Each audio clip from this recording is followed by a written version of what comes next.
we're at a turning point in what people are thinking the car might be in the future. There's lots of discussion about cars going electric, cars going autonomous, cars turning into something that we've never really imagined a car to be in the past. What we can do here at the museum, I think, play to our strengths, is to look at the history of the automobile. So to understand better how we got to the situation we are today, where there are 1 billion cars on the road, where it's the single most important designed object around us, and to learn from that history so as to make better, more informed decisions about how we want to get around in the future.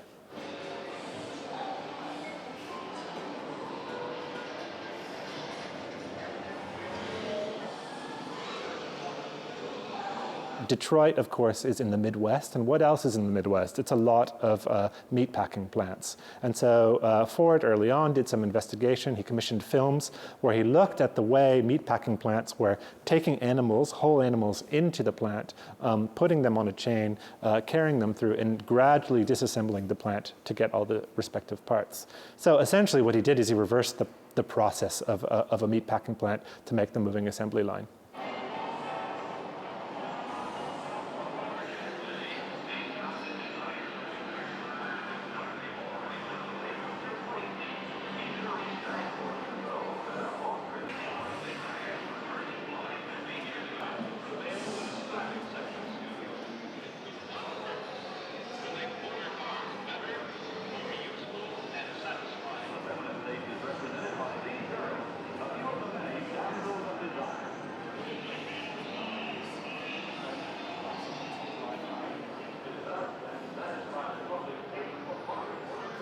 Ford famously only produced his Model T in black. That's because it was cheap and the quickest drying paint colour.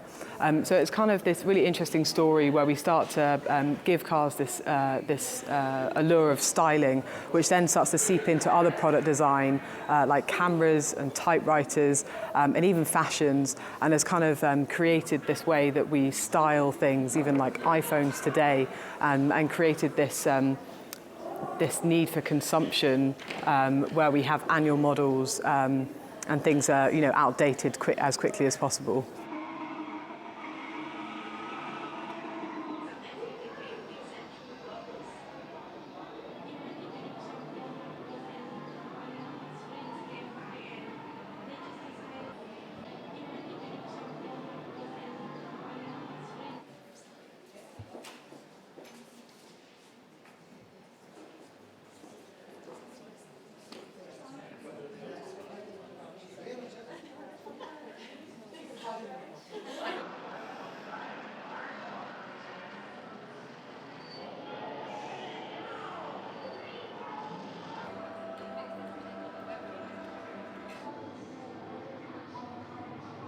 The idea there, which now seems quite naive to us, is they thought that the technology of a nuclear power plant could be shrunk to the size of a boot of a car, and then everybody could get around with nuclear power. So it does show how car designers, and in fact all designers, are constantly looking to what's around them at the time and trying to project forward. The risk there being what you project might be completely wrong and never actually materialize.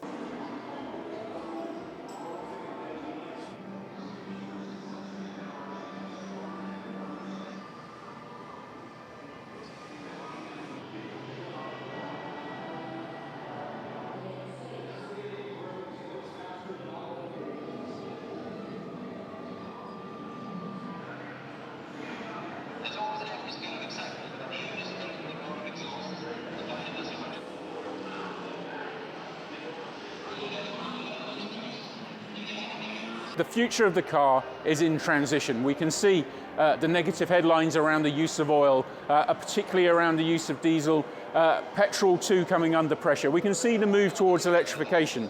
We can see other challenges coming in at the same time around autonomy, around connected cars, around the ownership of cars, and whether we really need to have one car for every person, or whether we can share mobility, or whether we can just subscribe to it. There are so many challenges coming in the direction of the car industry as we know it, but the beauty is that we can see it evolving, we can see it transitioning very, very quickly.